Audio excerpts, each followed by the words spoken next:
Welcome to another episode of Schnozzcast. This is Bob, joined by my stalwart co-hosts, Nick Bader, Cory, and Todd Dillon. Today, we've got for you a little booze news, some 90-second sports, gentleman's agreement, and pick of the week. Gentlemen, how are you? Oh, fantastic. How are you? I am well. I am mighty. Oh, Todd, what do you got? Oh, hey. There we go. There we go. All right. If you're new to the podcast, sorry, Todd, got an anecdote you want to share with us before I move on? I saw a car with a Be Mighty license plate. I don't know why it freaking shocked me now. I am muting you. If you're new to the podcast, thank you for joining us. You can find us out on social media every Friday morning at 10:30 a.m. Eastern Time. We publish. We go live on all the streaming services, Apple Podcasts, Spotify, Podbean, Stitcher, Mixcloud, or anywhere else where you get a podcast. You can also find us out on the video streaming services and the social media sites, Facebook, Instagram, and YouTube at Schnozzcast. And if you can find us out there, please give us a follow or a like and subscribe and give us a rating. Something, please. Something. Todd, do you think the Be Mighty belonged to like an apiary? It was a happy couple. Happy couple. Okay. And if you want to communicate with us with your fingers, you can email us at schnozzcast@gmail.com, or you can call or text us anytime, day or night, at 618-SHOCKER. People communicate with their fingers to me all the time. Just the one finger, though, right? Yeah, I'd like to get more communications on the Shocker line than you better start texting, otherwise you're going to lose your number. Love it. Dude, I'll text you anytime from that number, just so we don't lose it. If it comes down to that. I literally just have to text myself a letter and then clear the text from my own phone. Dear Nick, Yeah. you're the greatest. People don't know how great you are, but I'm here to tell you. Oh, No, like the letter H. Oh, okay. Oh, look at that. A text on the Schnozzcast line. Yeah, I mean, that's something maybe we should do. It's a Mr. Bean move. Yeah, it is a Mr. B move. Or could it be a Candy Cane move? Candy cane. That All right. slut. So Nick Bader sitting right next to me. I bookmarked this for you. This was a Twitter thread. I can't even remember how I came across it. It's been a few weeks since I bookmarked it. But there's this lady on Twitter who said, I'm rewatching all of Friends with my 14-year-old daughter. We are on season 2. Here is a running but incomplete list of all the things I've needed to explain to her. Milk cartons used to have pictures of missing kids. Who Dudley Moore was. Who Joan Collins is. What pagers were and how they worked. That you could see people off at the airport.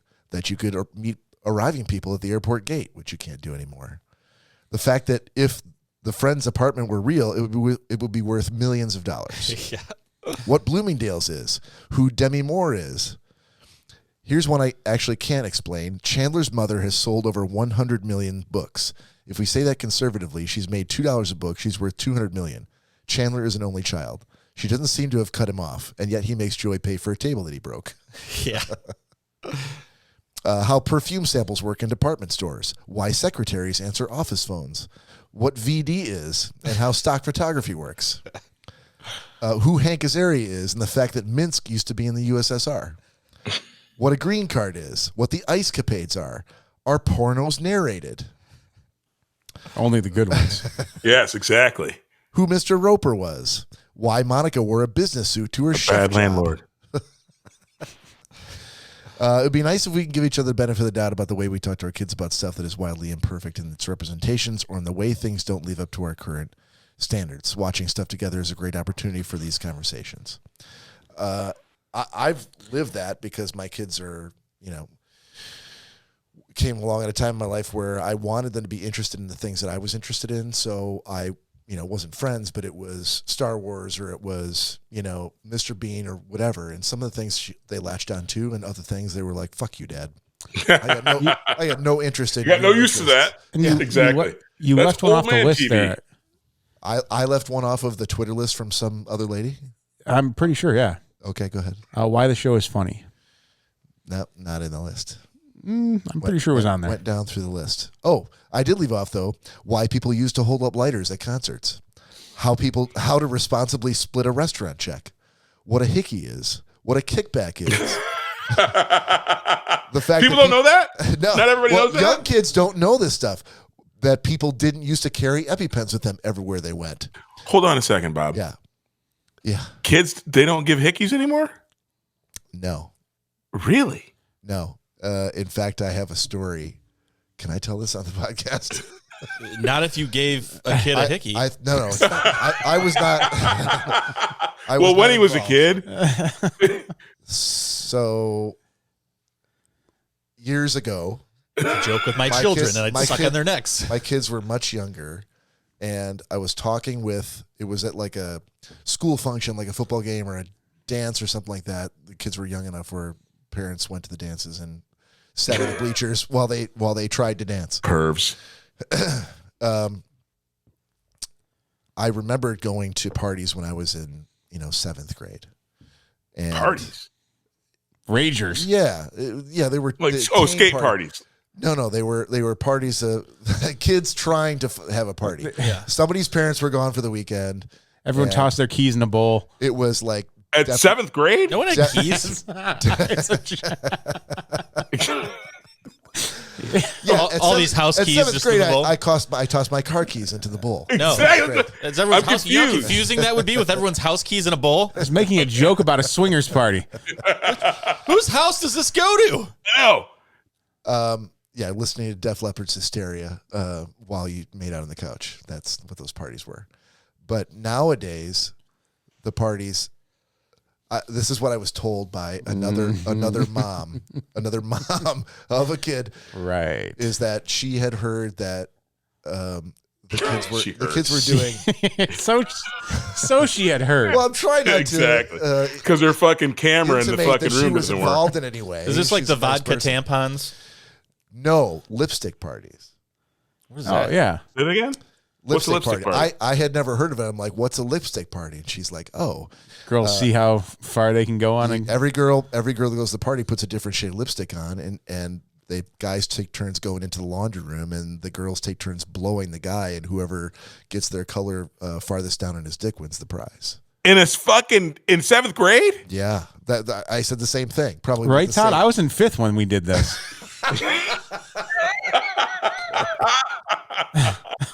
What was the winning color, freaking Cory? A-hole on me wants to say my 2nd grade victory was a real stunner because there was a kid who'd been held back 4 times. But this is fucking disgusting, isn't it? Corey, how did you get all those different shades of lipstick on your lips? It wasn't disgusting as much as it was shocking. It was like, I'm like, that's what kids are doing today?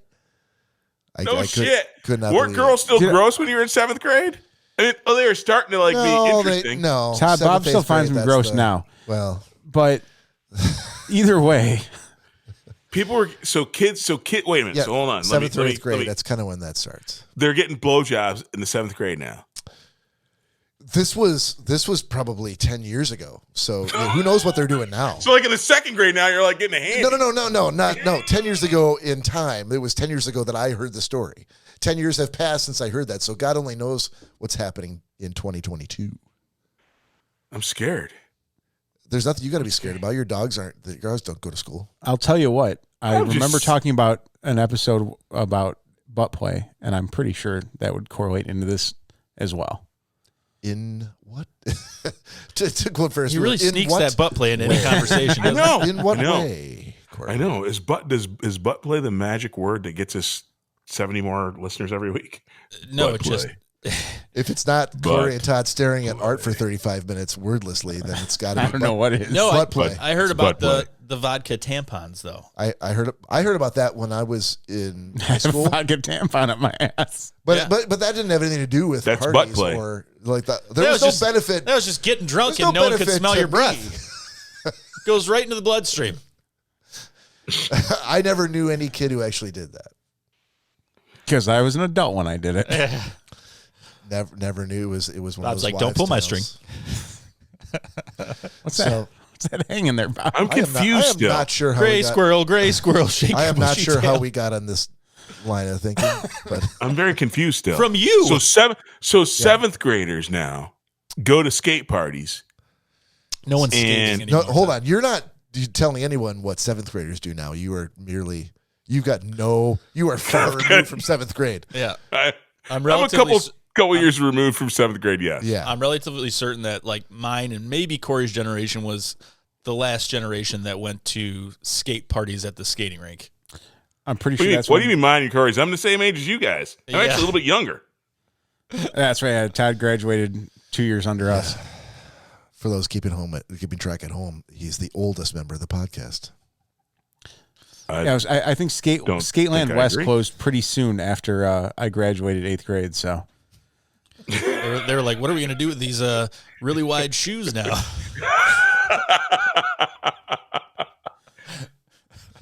So seventh graders are getting freaking No one's going to buy blown these at giant skates. Well, not skate parties. So they go to regular parties with like beer, like Michelob Light and friggin' e-cigarettes. Is that what they're doing now? In seventh Well, grade? it's not just that they're going to parties and like kids are making on the couch and then surreptitiously like a pair of them, a boy and a girl, go off to some room and blowjobs happen.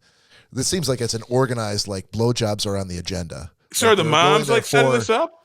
I doubt it. But I mean, this is something that's gone on throughout history. Not specifically not From my the dawn history. of time. Not specifically the blowjobs. lipstick thing, but there was always spin the bottle, 7 minutes in heaven. Kids always found a way to do dirty shit. Sure. When they got together. Hold on. Yes, indeed. If kissing is dirty, nobody that I know had wieners in faces. Yeah, but you have to, and I'm a firm believer in this. You have to realize, in the mindset of, kids are maturing quicker these days, and kids are looking more like adults, and they're doing more things.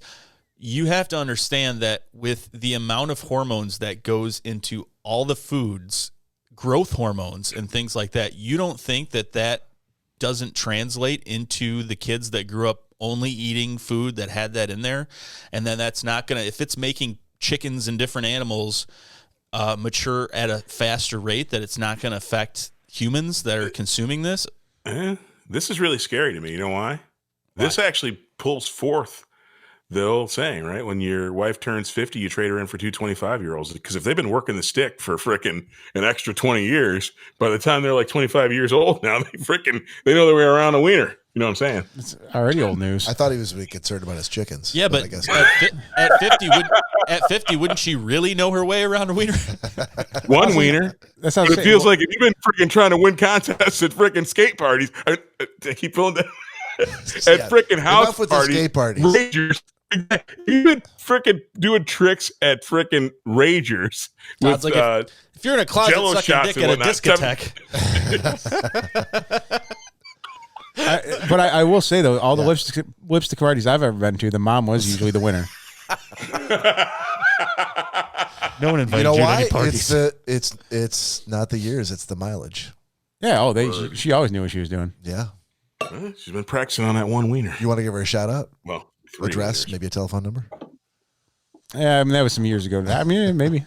Corey's like, Still Mrs. into it. McCorkle, if you're listening, can you call me? This is McCorkle. Was she the teacher with the This is corduroys that Kabobble. Danielle liked? What's that, Todd?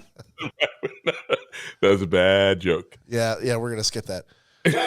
Moving to booze news. And now it's time for Booze News. All right. On this week's episode of Booze News, we have a little Amish news for you, but it's still booze related. How so? Well, I'm going to tell you.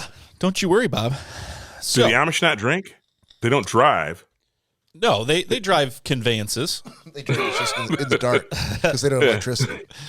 So it says an Amish man in Ohio was the subject of a low-speed police chase on May 14th when he was found asleep while operating his horse and buggy. Ashtabel Sheriff's Department Deputy Mike Talbert attempted to stop the buggy and create a traffic stop at around 2:43 a.m. in Orwell, Ohio, but was unsuccessful and told other officers that the driver of the horse and buggy looked like he was asleep at the reins, I guess. He said, quote, from the sheriff's deputy, "There's a Bud Light can sitting in there, and he's passed clean out."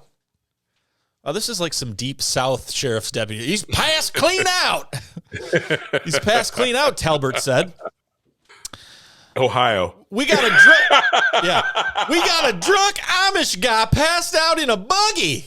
Why are you shouting? This is how he was. He was very, very. Shouting? It says in the article, Bob. He's very excited. He shouted. Yeah. Yes. He in just Ohio. He just turned eastbound on Bogue Road, and I yelled to the guy when he rode by, Talbert said, "There's a Bud Light can sitting in the damn buggy." And Not a natty light? I hit the side of the buggy with my car and hollered to the guy.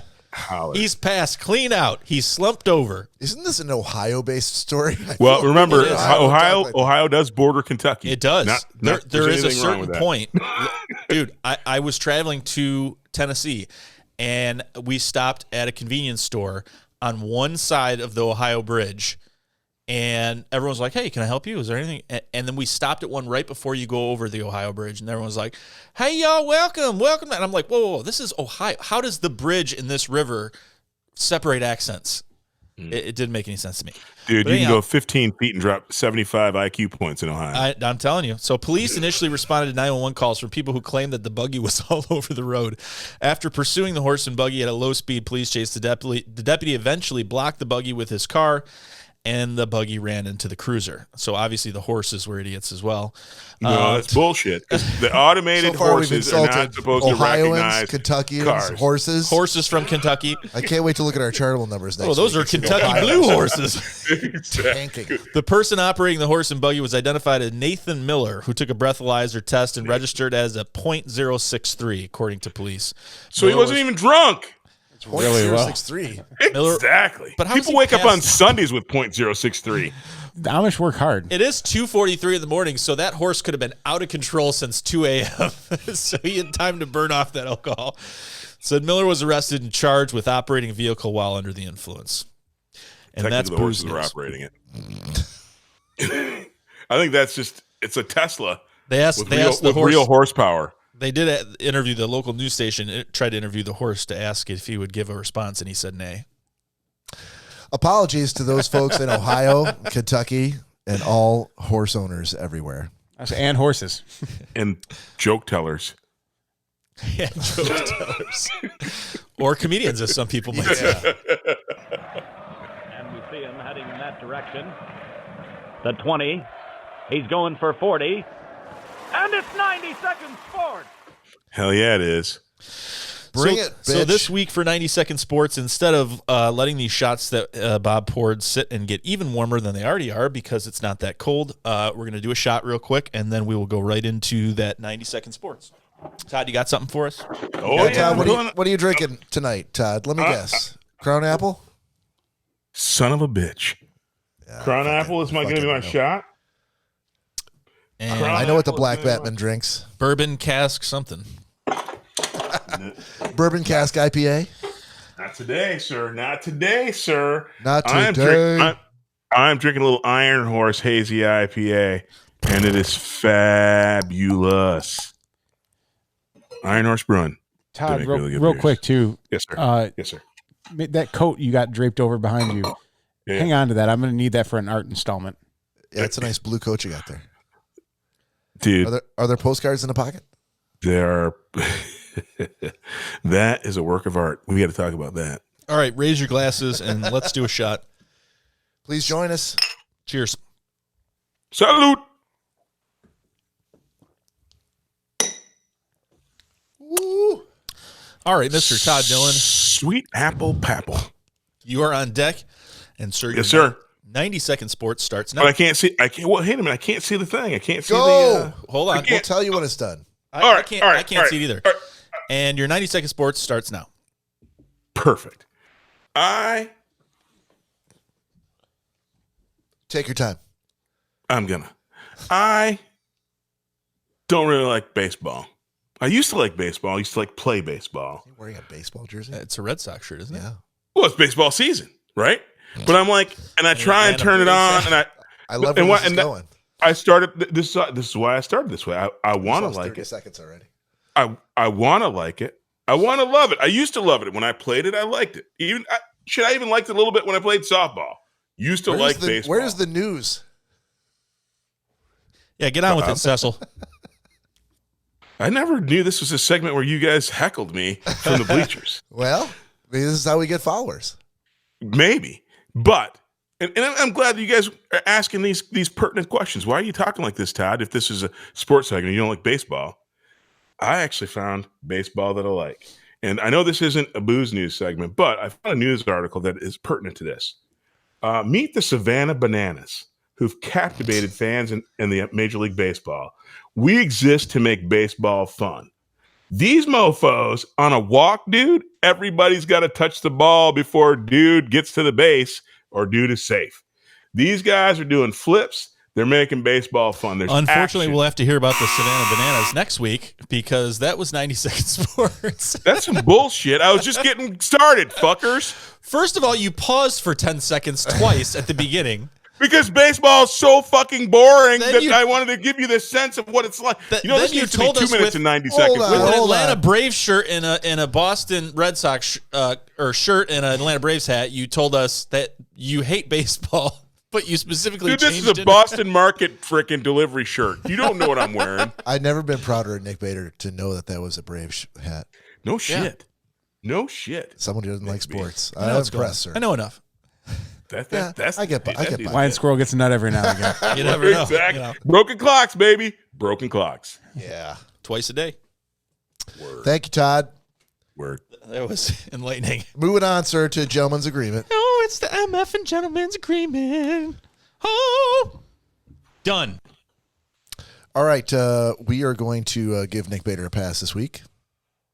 Why is he getting a pass? Sometimes people get passes. I don't know why. Sometimes people change their hats mid-podcast. What? Nick. Sir, Nick. Yes. What team is this? where? That is the Cubs. No. Cincinnati Reds. I don't know anything about Cincinnati. Corey's like, ah! I could keep going. I could still get some. I was pulling for you, buddy. I was pulling for you.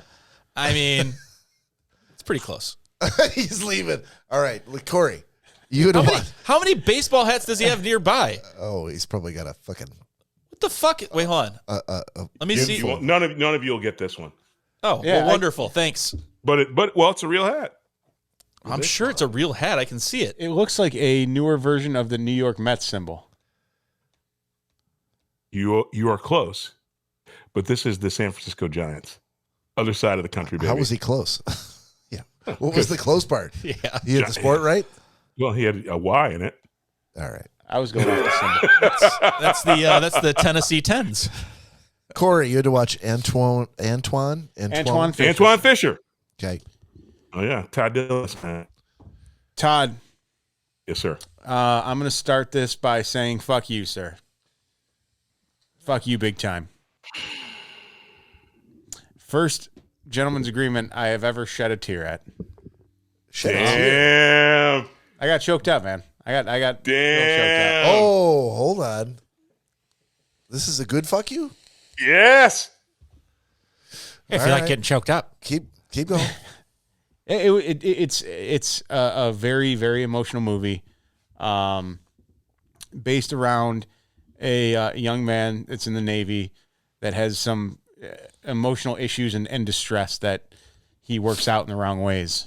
And obviously being in the Navy, he's sent to go see a psychiatrist, and that's when Denzel's character comes in and kind of starts working with him and trying to get inside his head, inside Antoine Fisher's head. And at first, things are not going so well with their connection. It kind of turns around a little bit though, and Antoine starts opening up about some past life experiences, and there are some very, very messed up past life experiences to where you can see where he's having these issues. But to make a long story short, and I don't want to give away too much because it was a great movie, and I would definitely recommend people go watch it on their own. But he doesn't have any sort of sense of family and doesn't have anyone close to him. And even the people that want to be close to him, he kind of pushes away for reasons of his past. And it's a very, very emotional buildup to the end. I'll say that. And on the flip side, though, Todd, I do have to say the patient-client relationship with Denzel and Antoine Fisher. That was I don't know what the hell was going on there. That clearly was all thrown out the window. Oh yeah. When you're having a patient over at your house for Thanksgiving dinner, that's the bro code, bro. I don't know. I know it was based on a true story, but I don't think it was that loose. Yeah, come over to the house and meet the family for Thanksgiving. You're my patient. And I also feel like Antoine Fisher, for being in the Navy in the movie, was not portrayed doing a lot of Navy duties. He was on a ship once, I think. Hey, there's a lot of downtime. Landside. A lot of Navy downtime. job. Yeah, a lot of downtime. and they got to spend a week on the other side of the United States and all that. But whatever. I who knows? Maybe the Navy is just that lazy. But no, man. It's the Navy. It's the Navy after all. True, very true. But no, it was an awesome pick. Like I said, I got a little emotional watching it. It was hard to fight back some tears. Awesome. Love it. All right, sir. Appreciate that, Todd. Yes, sir. You had Conversations with a Killer, the John Wayne Gacy tapes from Cory. Yeah, and it was the first. He slammed the domino on the board and went, "Domino, motherfucker! You know you haven't seen this." And I was amazed that I hadn't seen it. This is so my 30-second synopsis. This is the tapes that were recorded of John Gacy, who was in Iowa and Illinois. Essentially just a normal guy who was kind of wired. He had kind of every kid's upbringing, right? They were never good enough for their dads. Their dads wanted them to be great and do good things, and so he felt never enough. And so again, he kind of blamed his dad for his issues. But basically, this guy went on to rape and murder 33 or more young men over I think it was like 8-year period. It wasn't 6 or 8 year period. It wasn't that long, but he was a murdering mofo, burying them in the basement of his house, arrested multiple times for multiple things, and who got off. So that's the battery and stuff. Yeah, battery. Well, even the fact that the only red light was he'd been arrested and convicted of sodomy in Iowa. Oh, that yeah. And literally 32 victims later, they finally made the guy like, hey, this guy was in the pharmacy store at the same time as this guy went missing. Mm-hmm. Like literally, like his last victim, he was like getting lazy and sloppy, but literally he'd been killing people in front of people's faces. And I think there were a couple of things that jumped out at me in this. I'm giving it a solid A because I was educated, but it highlighted a couple things. It highlighted the fact that just like I thought, because he was not even really well connected, but connected in a certain way, he got a different level of treatment than a lot of people in this country would have. Mm-hmm. And therefore he was able to be a predator for so long, harming so many people. And really, I think the thing that I pulled out of is I'm like, well, look at the spider web of people impacted by, he killed over 33 people. He killed at least 33 people. And think about their families and all the people that knew them and the people that liked them. And there were survivors.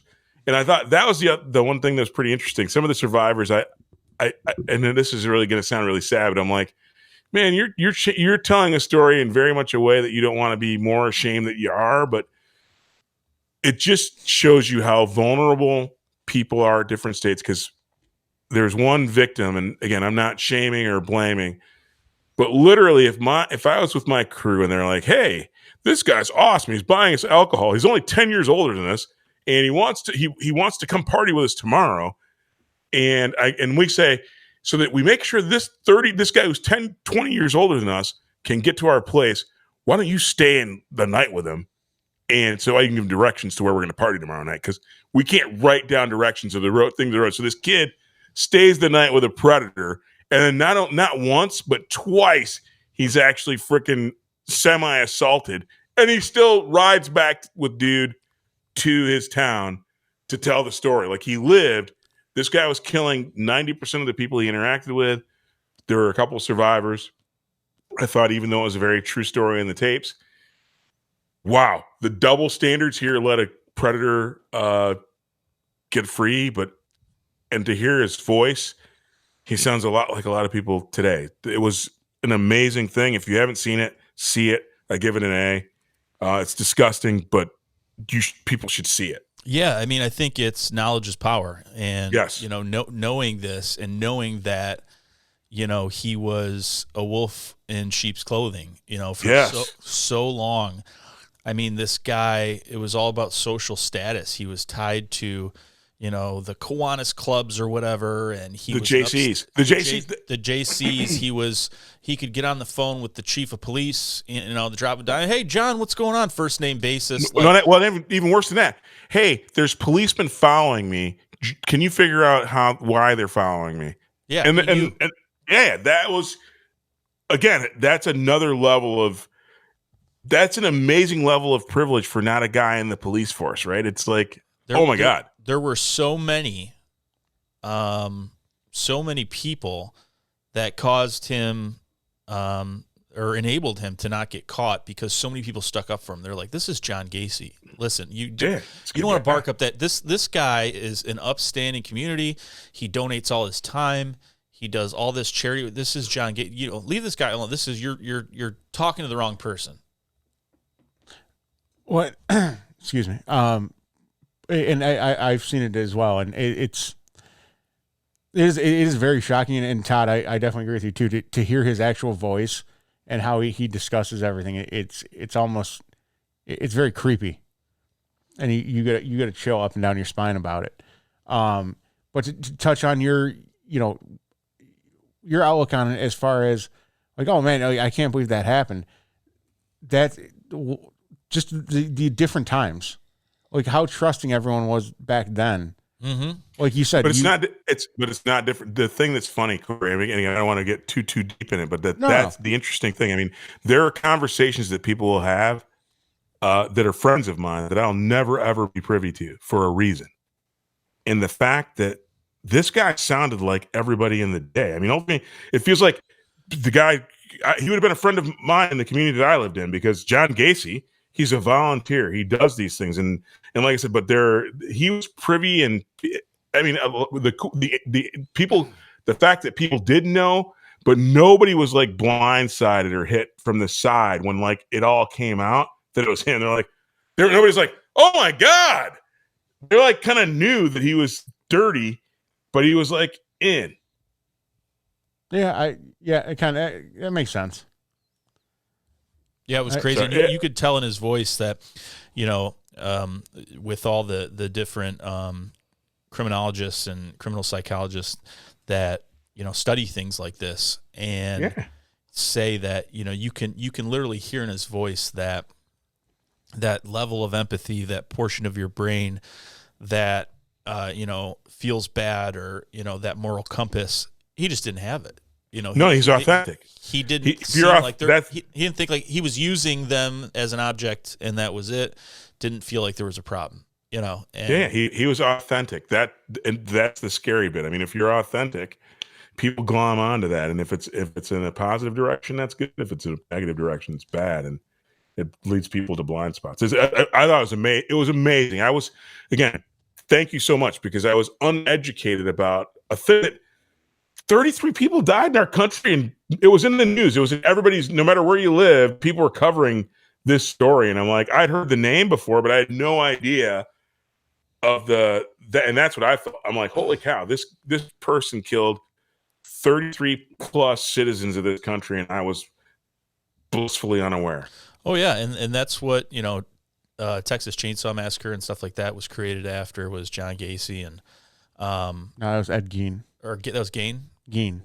Gein. What were the thing that Gacy, because they mentioned it, what the movies that Gacy was, it was something else, but and anyhow, so but the fact that, when you actually, it was, unfortunately, John Wayne Gacy is a household name, and you could ask most people and they'd be like, oh, he's a serial killer.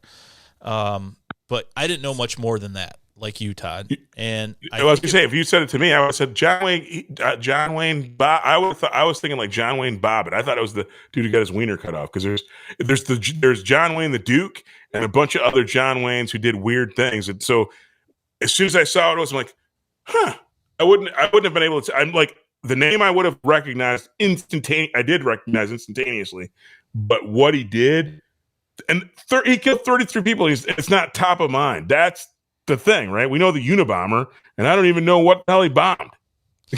and the thing I, 2 points I want to have, and we'll let everybody else go on. But it was that, when you saw the old footage, in the 70s or 80s, whenever it was, of the people in the snow gathered around the police barricades outside of his house while they're investigating. And they interviewed one of the people, and they said, well, my son's been missing for a few years, and we live a couple counties away, but we heard this was going on, so we just came to show up to see if we could find any information about our son. Like, that's so heartbreaking to think, like, all those people are just searching. And then also, that how many people weren't looking because they were ashamed because their family member was gay, and so they were like, they let him disappear. That broke my heart, that there were people who were not being looked for because of that. But the thing that I wanted to point out was that, why in the 70s, 80s, 60s, or whatever it was, that honey spot of time period, why were there so many serial killers? Was it because that we just got to the point with technology that now we can nail everybody's ass, and for so many years we couldn't because we didn't have DNA? I mean, why was it so prevalent then, and you just don't really see that kind of stuff now? I think it's interesting. I'll bet you dollars to donut, Nick. I'll bet you the rate hasn't changed, but given the TV shows and all the other, because you even see this now on Datelines and whatnot, people are smart enough. Like, you'll see a Dateline server like, oh, this person, when we pulled them in and we give them some water to drink, every time they took a drink, they wiped their DNA or their fingerprints off the thing, and they're like aware. We now have all these TV shows and these real crime documentaries and all these things, and people are kind of educated. I feel like 10 years from now, the millennials will be watching similar things about serial killers who got away with shit because they're armed with all this information. And the newer technologies will catch up, right? Where we catch an image of someone on a camera somewhere, and they're able to do some sort of profile. I feel like that sort of perversion has been around for forever. And again, our caring for each other is decreasing. I'll bet you dollars to donuts, it's the same volume, but people are getting smarter because we actually, on every TV show, what not. If you murdered somebody tomorrow, tell me, 15 things not to do, right? Don't fucking take your phone with you. If you do have your phone, turn that fucker off.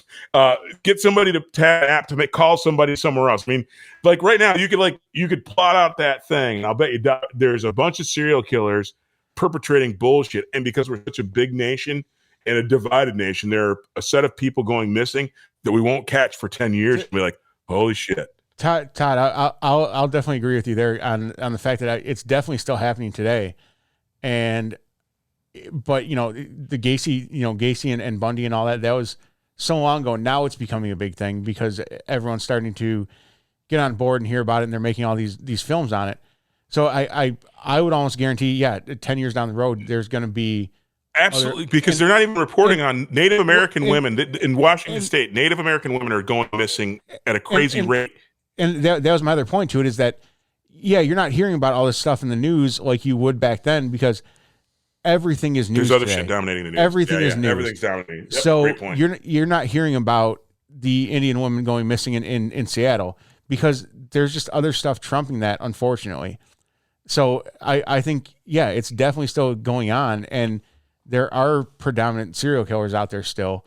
We just don't hear about who are made smarter by right. TV shows and Because documentaries. they know what they're doing now, and it's going to be years until that comes to light, if it even does, because everything's so trumped by other bullshit news. I think you guys are right too. It's criminals keeping up with crime, and law enforcement constantly updating with different ways to catch criminals.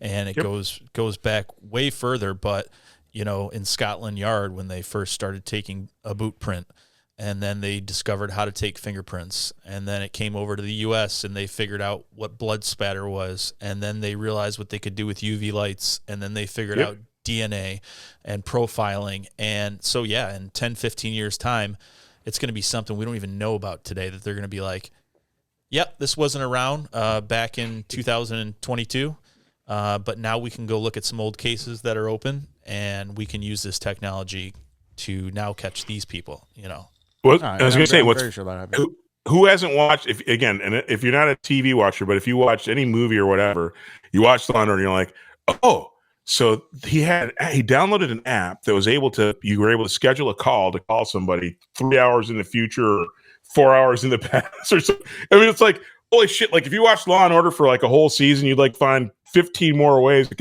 commit crimes that you didn't even think of, because it's just so, even through fantasy, it's all out there, right? DNA evidence. Oh, make sure you wear gloves, and if you have hair, shave it, and make sure it's covered so you don't leave hair follicles anywhere, right? I mean, we're educating our new wave of criminals. I just want to know the hit that the JCs took off all that.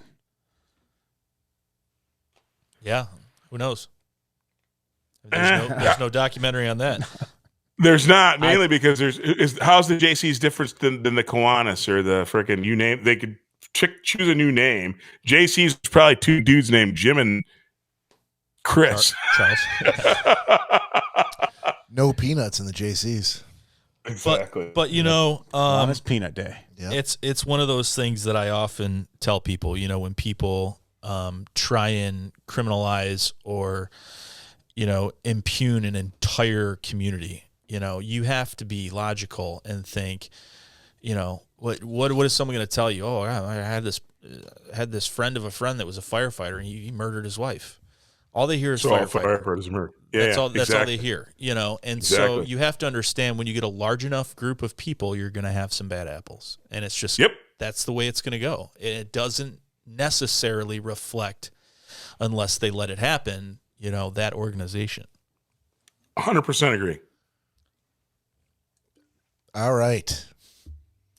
So my review. Was this is going to be weak in comparison. I had Dolly. It was called It was called The Food That Built America from Cory. Yeah. And quick synopsis: it was all about serial killers who made food that built America. Word, wasn't it? So I watched the first couple episodes, and it was pretty fucking entertaining. Basically tells the story about, turn of the century time, maybe a little bit before that, and not this current century, the previous one.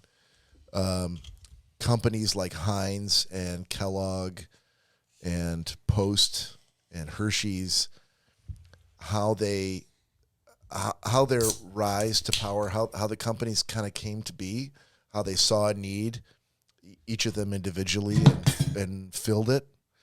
And how it transformed America. Ultimately, for sometimes not necessarily for the better, but agreed. The way they did it was very, very cool. They used a well-known actor named Campbell Scott, who's been in a bunch of different shit. If you've ever watched, these fuckers are too young maybe, but you and I, Todd, have ever seen Singles? I've never seen that. Okay, well. Thanks for regaling us with a 15-minute movie review and then immediately shitting up on my review. I'm just telling you, I'm not old enough to know that, man. Campbell Scott, Campbell Gray. All right, dude. Campbell Soup. So, but they sort of recreated. It was kind of interspersed with interviews from family members, descendants of the people who were behind the company's rise to power, and live action recreations of different kind of conversations, or the construction of a warehouse, or an assembly line, or an idea that took root that pushed the company to the next level. So, and a lot of times these companies were intertwined. A lot of times the stories behind, She's in Mars. Kellogg and Post were definitely intertwined. So that was really, really interesting. It's on my list. Normally if there's stuff where I'm like, okay, I watched it for my review, and now that I've seen it, I'm going to delete it from my list because I watched what I was obligated to watch. This one I left on my list because I could definitely see myself going back to it when I'm, when I don't have another assignment to watch. So, Food That Built America, I want to say it was on Hulu, but definitely It's the History, anywhere you can get the History Channel repeats. Yeah, History Channel repeats, absolutely. But there's a few seasons out there. Wherever I got it, I think I at least had season 1. I may not have had more than that, but if you're looking for something interesting to watch that's a little bit off the beaten path, maybe not something that you would normally watch by picking it yourself or haven't run across it, definitely check out The Food That Built America.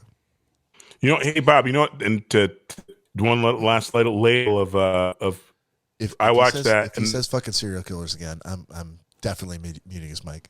No, I'm not going to say that. I was going to say the one thing that, again, I was super excited. I came from Michigan, right? And so the fact that we are familiar with the Kellogg's and the Post family and Battle Creek in the area that is the cereal part of Michigan. Mm-hmm. But actually seeing that the history of it where we lived, it kind of humbled me. I'm like, holy cow! I think as I've gotten older, I'm more of a historian, and seeing that we grew up and we're in those places where those things were going on, right? The Kellogg Sanitarium and all that other stuff. What an amazing! It connected me.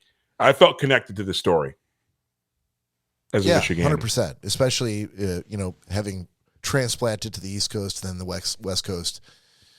That's a great, you've got history in the area, and you can definitely identify with the stories behind the companies that built certainly this part of the country, if not America itself. So yep. And I will say the recreations they do are pretty fantastic. Top notch. They're okay. I give them top notch. Bob's a snob though. No, I was looking forward more to the interviews with the people who had. It's a healthy mix. It's not just a. It's totally a healthy mix. I just feel like they tried to make it like a melodrama. And Bob should hand out trophies at the Oscars. Yeah, they didn't get A-list actress to play. No, of course not. Of course not. Milton Hershey. But all right.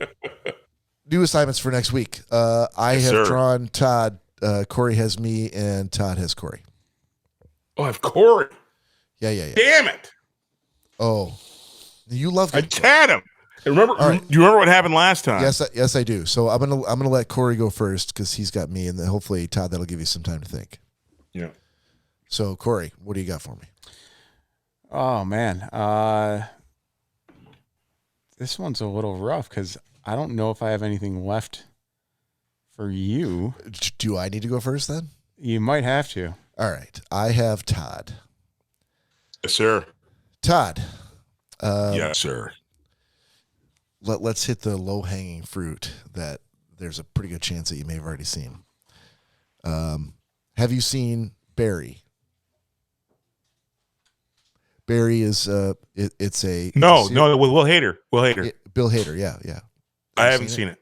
No. All right, then that's what you got. All right. Hey, Cory? HBO, sir. Yes, sir. Got it. Have you seen Rome J. Israel Esquire? No. There you go. Hold on, in my notes. I'm gonna see it. I'm gonna change it up a little bit, but I'm sticking with my actor. Roman J. Israel. Yep. Esquire. ESQ. All right. I think he's gonna like it. That's 2 in a row that Cory's had trouble spelling. So I'm putting it in one note, Cory, for you. Oh, and by the way, thank you to Cory for giving me The Foods That Built America, which is the first time in a month that I haven't had to watch something with somebody buried heavily under prosthetics. I appreciate that more than you know. So it's down to you, Cory. Oh, man. Have you seen Reefer Madness? Yes. That's a great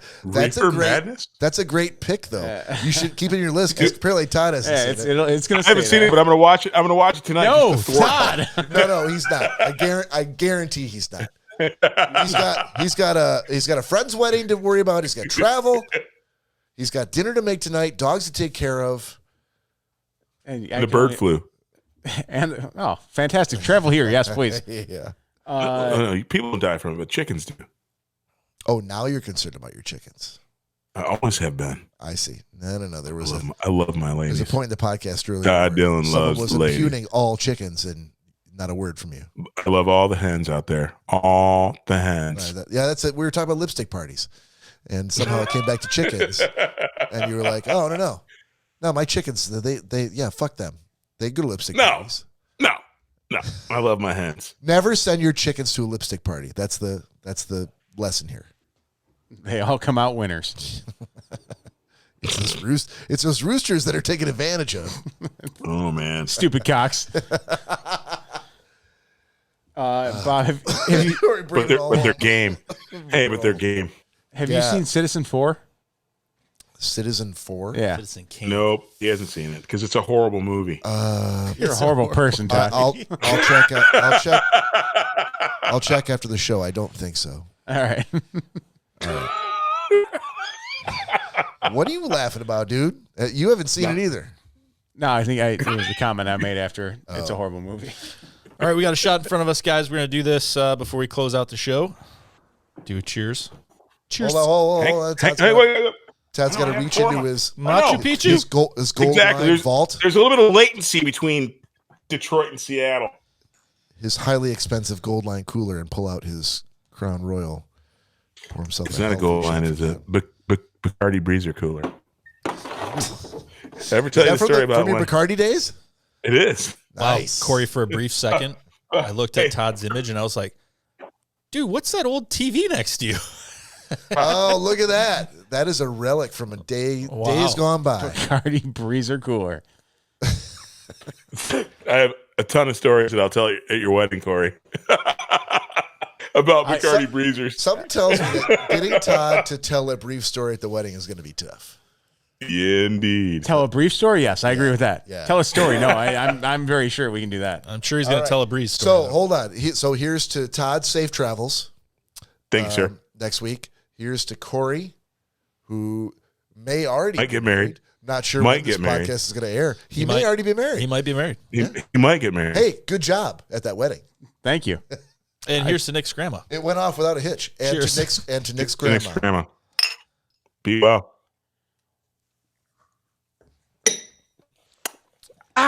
Sweet apple asses. Yes, that's good stuff. All right, you apple asses. That's it for podcast. On behalf of Nick and Cory and Todd, this is Bob. We say we'll see you next time.